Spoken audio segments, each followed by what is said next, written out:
रूस में हुए विद्रोह के टलने के बाद भारत में एक बेहद महत्वपूर्ण फोन आया।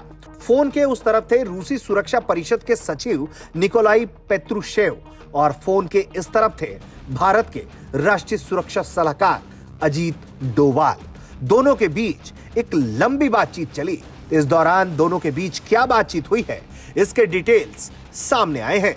रूसी अधिकारी पेत्रुशेव ने डोवाल को रूस की ताजा घटनाओं के बारे में अपडेट किया है।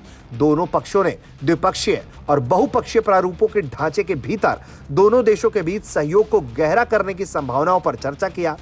दोनों पक्ष बातचीत के साथ साथ गोपनीय बातचीत को भी जारी रखने पर सहमत हुए हैं।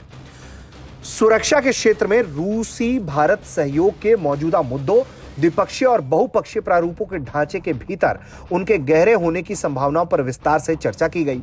इसके अलावा एन पेत्रुशेव ने डोवाल को रूस में ताजा घटनाक्रम के बारे में सूचित किया।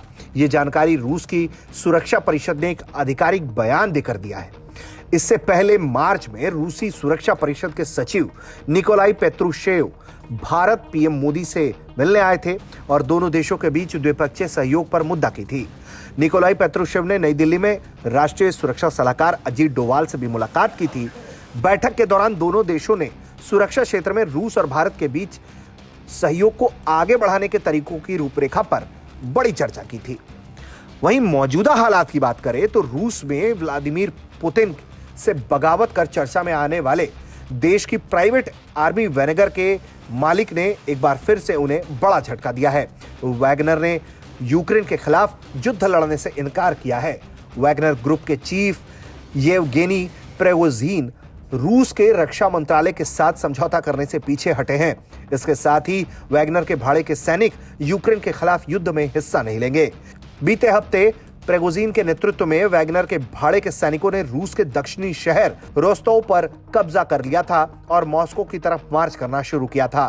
कहा जा रहा था कि किसी भी वक्त पुतिन का तख्ता पलट हो सकता है। इसके बाद पुतिन को सफाई देने सामने आना पड़ा। इस सफाई के दौरान उन्होंने ये कहा कि गद्दारी करने वालों को बख्शा नहीं जाएगा। बाद में बेलारूस के राष्ट्रपति लुकाशेंको की मदद से एक समझौता हुआ और यह विद्रोह खत्म हुआ। ब्यूरो रिपोर्ट, भारत तक।